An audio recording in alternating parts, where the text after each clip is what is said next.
compartir con ustedes algo que nos sucedió a nosotros los pastores hace como 4 meses atrás.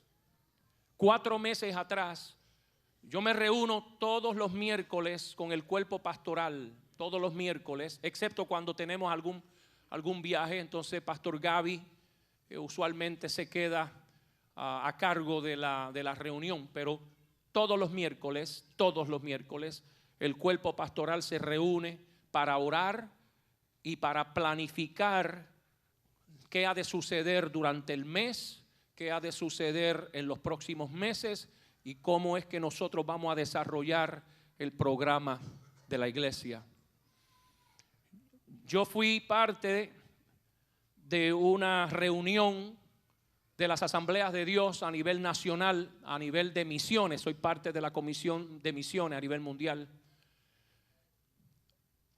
Y salí de allí con estremecido por lo que vi, lo que escuché. Inclusive parte de lo que escuché y parte de lo que vi, los líderes nuestros nos pidieron por favor que no lo compartiéramos, porque era información sensitiva en algunos países cerrados donde hay movimiento misionero. Y nos dijeron, por favor, esto es para ustedes, es para que ustedes sepan lo que está sucediendo en algunos países. Así que tengo que cumplir esa palabra. Pero yo salí de allí con una conciencia de, Señor, ¿qué estoy haciendo para ser parte de lo que tú estás haciendo a nivel mundial? Y me vine cargado, me vine con esa lucha, con esa carga. Porque yo quiero decirles, hermanos queridos, que aunque usted no lo escuche por CNN o por los medios noticiosos de noticias de Fox o NBC o CBS o ABC, yo quiero decirle que esas noticias no van a salir. Pero tengo buenas noticias, hermano, en lugares donde está cerrado el país y donde la noticia dice que lo único que es que se están explotando y está en el terrorismo. Yo quiero decirle que Dios está allí, ha penetrado las barreras y el Señor está haciendo grande obra en esos países para la gloria de Dios. Dale aplauso al Señor. Honre a Dios. Se cumple la palabra de Cristo que las puertas del infierno no prevalecerán contra la iglesia de Cristo. Que no importa el dictador que se levante, el gobierno opresor que se levante, los opresores que se levanten, los enemigos de la iglesia que han querido destruir Biblias, destruir iglesias y matar misioneros, como quiera el evangelio está penetrando en esos países para la gloria de Dios. Está penetrando, está llegando. No estamos trabajando en vano. No estamos perdiendo el tiempo. Se está logrando la tarea del reino, pero hay más que hacer. Hay más. Y yo vine y le hablé a los pastores porque el Espíritu Santo me habló. Y yo no soy dado a decir siempre ese tipo de frase. Yo respeto al que la repite, pero yo estoy claro cuando el Señor a mí me habla. Y yo estaba con esa carga porque decía, Señor, ¿qué yo puedo hacer? ¿Qué yo puedo hacer? ¿Qué yo puedo hacer para ser parte de esto? Y el Espíritu Santo me habló y me dice, ¿qué más grande tú quieres ser? ¿Cuán grande tú quieres ser? ¿Cuánto más tú quieres seguir creciendo? Yo no entendía al principio. Yo estaba en una lucha, decía, Señor, no sé, ¿cuánto más tú quieres adquirir? ¿Cuántos edificios más tú quieres construir? ¿Cuántas cosas más tú quieres hacer? Yo vine con esa carga y se la compartí a los pastores. Y le dije, pastores, mire lo que yo les traigo de parte del Señor.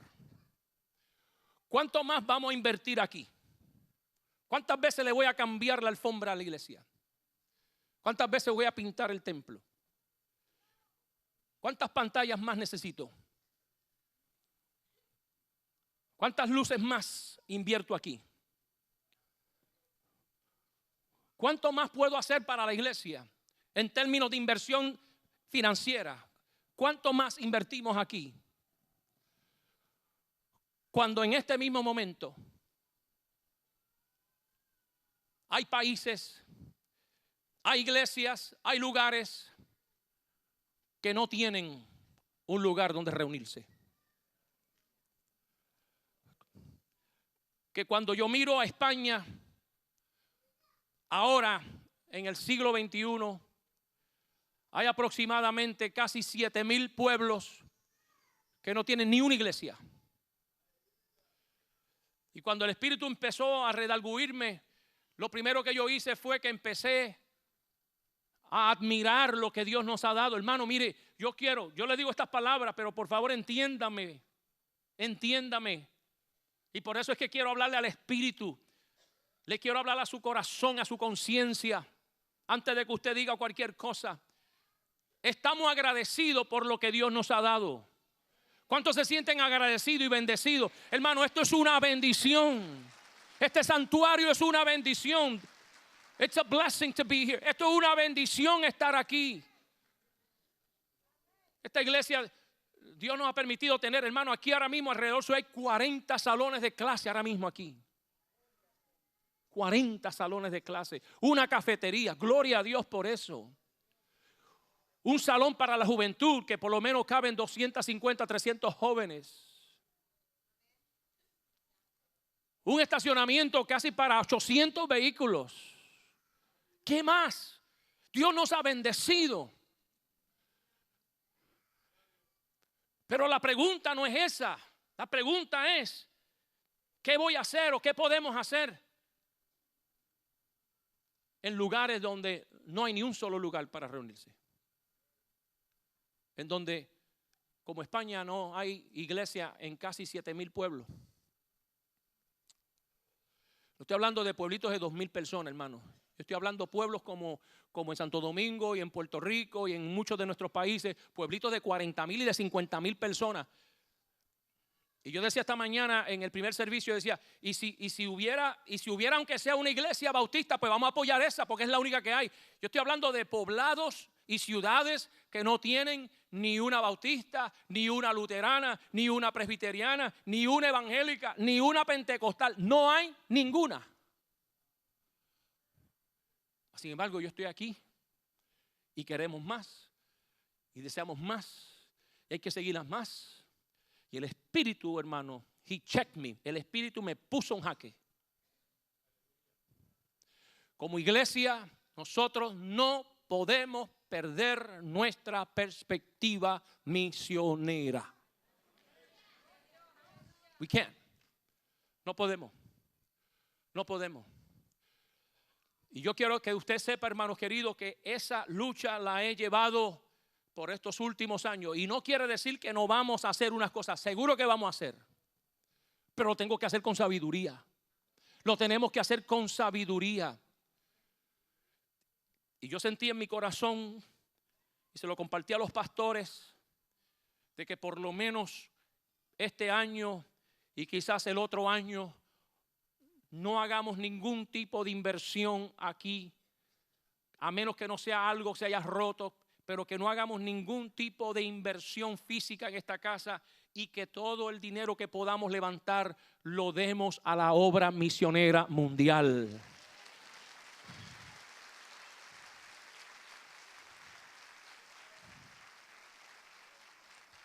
Jesús está predicando, está iniciando su ministerio, está comenzando su ministerio por las riberas del mar de Galilea. Y allí se encuentra con estos hombres, Pedro, su hermano Andrés, Juan, su hermano Jacobo, que tienen una una sociedad, eran socios del negocio, eran gente empresaria, tenían, lo dice Lucas, que eran socios, estaban ahí compartiendo, y se allega Jesús y comienza a predicar y les dice a ellos: síganme y los haré pescadores de hombres. La frase síganme y los haré, síganme y los haré, síganme y los haré. Lucas le añade un detalle y por ahí me encanta ese punto, porque simplemente Marcos dice que dejando las redes se fueron tras Jesús, pero Lucas le añade algo adicional, le añade unos detalles que son importantes. Y Lucas dice en el capítulo 5 que se le apareció y los discípulos, y esta es la historia, los discípulos estuvieron toda la noche pescando. Eso no lo dice Marcos, lo dice Lucas. Y ahí es donde para mí me llama la atención el detalle, porque es Jesús, se acerca a Pedro, que está luchando toda la noche, está luchando con su negocio, está luchando porque él quiere tener sus ganancias. Pedro es un individuo normal y corriente que tiene unas responsabilidades, que está en una lucha, que está en un conflicto, quizás en una economía que no era la mejor, y en ese conflicto se le acerca a Jesús y Jesús le dice: vamos para adentro, boga mar adentro, vámonos para adentro. Y Pedro le responde: Señor, toda la noche hemos estado pescando y no tenemos nada. No sé si el problema es el agua, si es el clima, si es el tiempo, no hemos alcanzado. Pero yo quiero que usted se ubique en el conflicto de Pedro. Es un hombre en conflicto, es un hombre de negocio, es un hombre que está en una lucha diaria para sobrevivir, para sustentar, para cumplir responsabilidades. Y Jesús se le encuentra y le dice: vamos para adentro. Y Pedro dice: pero como tú lo dices, lo voy a hacer. Y por tu palabra la voy a cumplir. Y se van para adentro. Tiró las redes, le dijo: tira las redes ahora. Y dice el texto en Lucas capítulo 5 que cuando sacaron las redes estaba lleno de peces. Fue una pesca milagrosa. Lucas dice que tuvieron que llamar a los socios con otros barcos para que les ayudara, porque la multitud de peces era tremenda, la que ellos habían recibido y habían tomado en ese momento. Aleluya, aleluya. Pero aquí está la situación. Ellos no siguieron a Jesús. Jesús, en ese momento Pedro cae de rodillas y Pedro se arrepiente: Señor, aparta de mí, soy un hombre pecador. Y Jesús le dice: Pedro, sígueme y ustedes síganme, porque yo los voy a hacer pescadores de hombres. ¿Qué está el punto? Ellos no siguieron a Jesús porque querían ser pescadores de hombres. Eso uno lo puede entender leyendo Marcos 1, pero cuando uno lee el contexto de Lucas 5, esa no fue la razón. La razón que ellos siguen a Jesús fue por lo que vieron y por lo que experimentaron.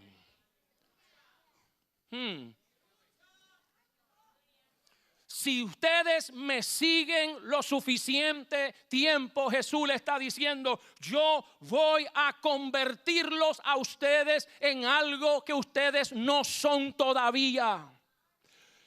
La experiencia que recibieron, ellos siguieron a Jesús porque tuvieron una experiencia dentro de su diario vivir. Y Jesús le dice, si ustedes me siguen, los voy a convertir en pescadores de hombres. Pero ellos primero tuvieron que ver a un Jesús poderoso interviniendo en la vida de ellos, viendo el milagro y la transformación. Y eso los provoca a seguir a Jesús. Y Jesús dice, todo el que me sigue, yo lo convierto en algo útil.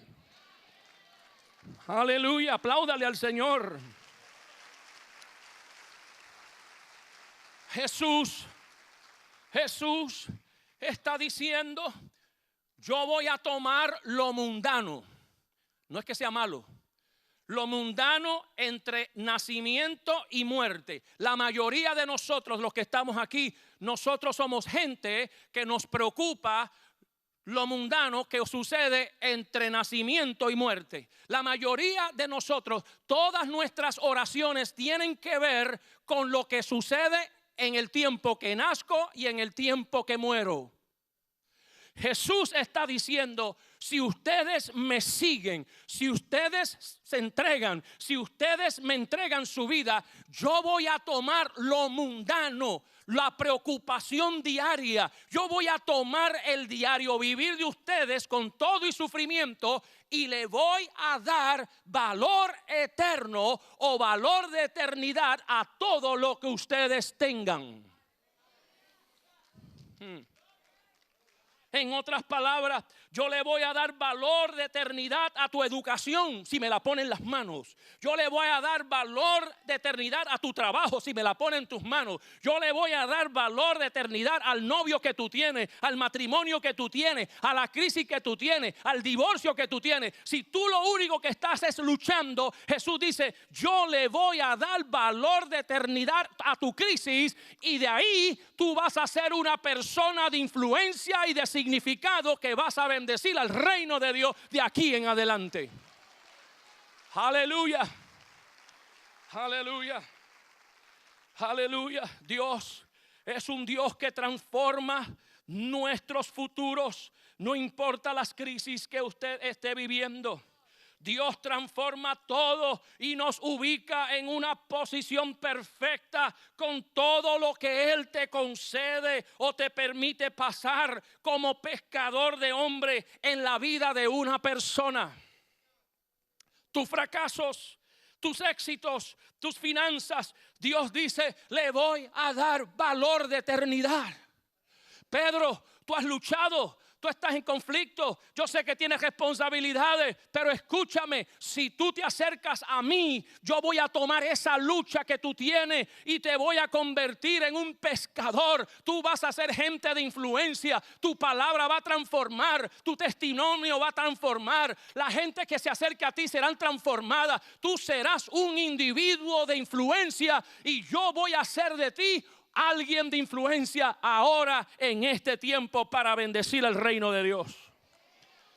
Aleluya. Aleluya.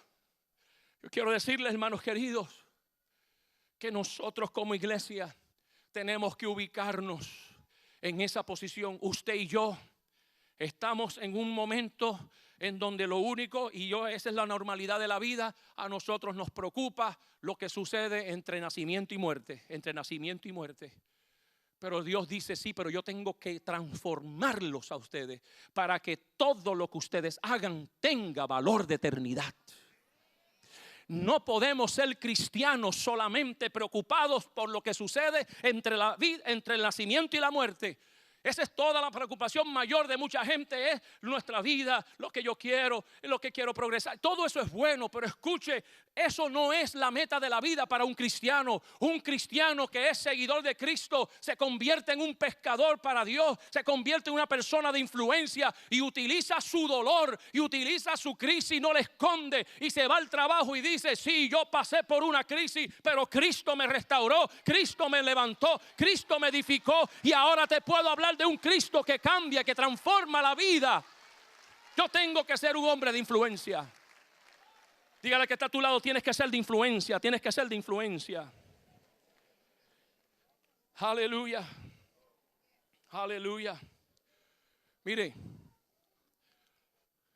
digo todo eso, ese es el fundamento bíblico para decir una consigna que yo la he tenido conmigo por muchos años. No la creé yo, no la inventé yo.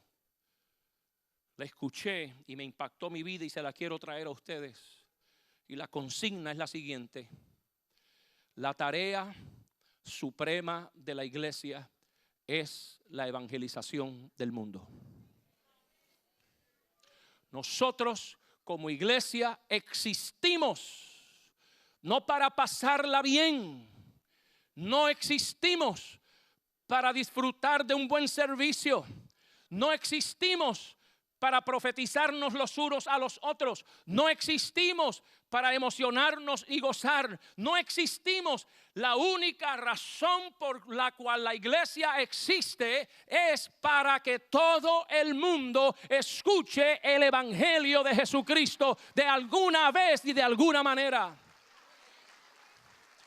A mí me gusta brincar, a mí me gusta emocionarme. Soy ministro pentecostal, somos una iglesia que nos gusta el ruido y nos gusta brincar y todo eso. Pero escuche, no existimos para eso, aunque lo hagamos. Existimos, escuche, para que todo aquel sobre la faz de la tierra tenga, aunque sea una oportunidad de escuchar el evangelio de Jesucristo.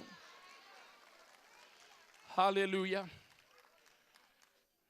Voy, aunque sea con el tiempo que tengo, a hablar de algunas palabritas. Primero que nada, evangelizar. ¿Qué significa? La tarea suprema de la iglesia es la evangelización. Fíjese que yo no dije que el llamado de la iglesia es cristianizar. Jesús no nos llamó a cristianizar a nadie. Jesús nos llamó a evangelizar. ¿Sabe lo que es evangelizar? Que todo el mundo tenga la oportunidad de escuchar el evangelio, aunque fuera una vez en su vida. No es justo, y lo digo, y parte de la carga que traje después de aquella reunión, no es justo que aquí nosotros en el occidente, en Latinoamérica y en muchos países donde tenemos libertad, no es justo que seguimos escuchando el evangelio una y otra y seguimos escuchando, cuando en este mismo momento hay lugares en el mundo que no han escuchado el evangelio ni una sola vez. Y no es pecado escuchar.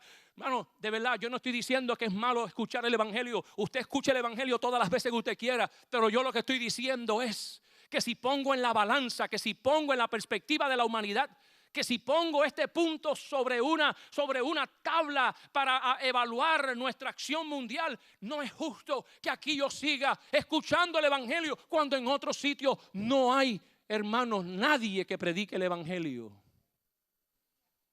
Evangelizar es darle oportunidad.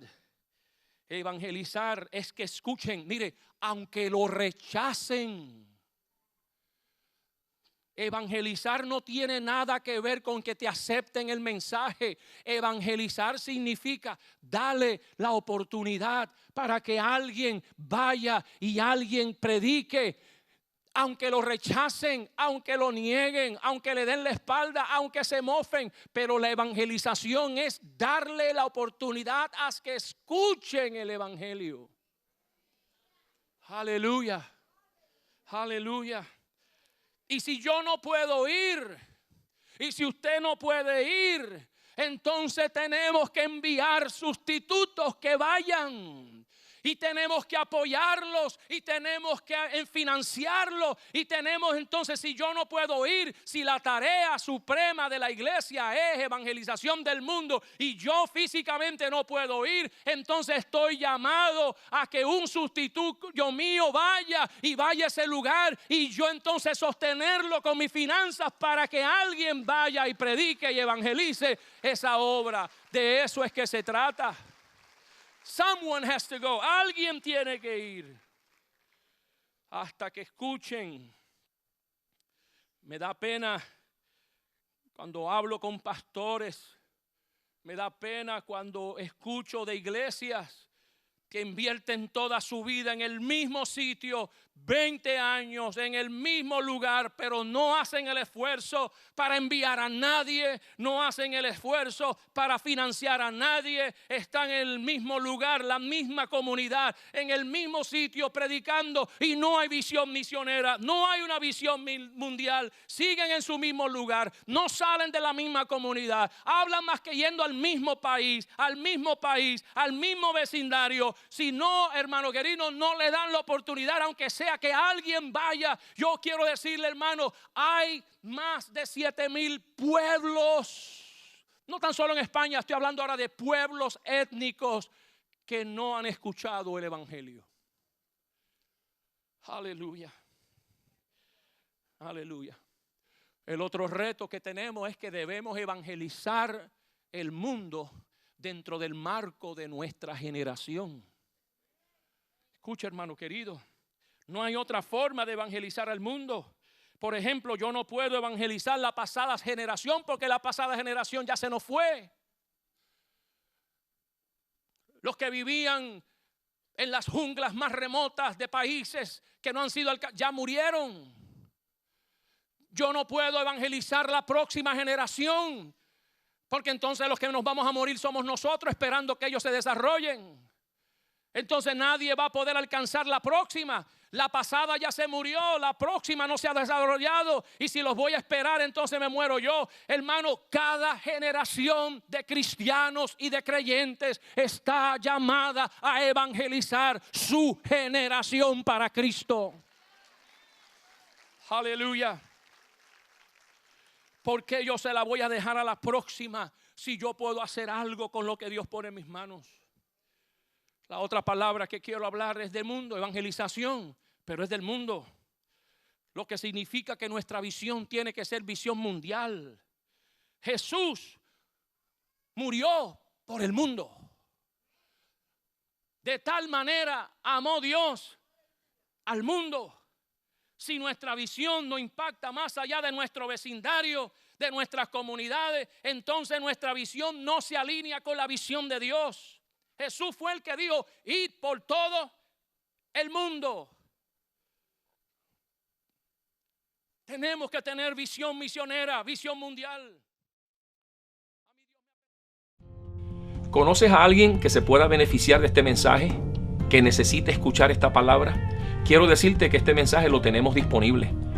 Y te puedes comunicar al número que aparece en pantalla o nos puedes visitar a la página electrónica de laiglesiaelcalvario.com.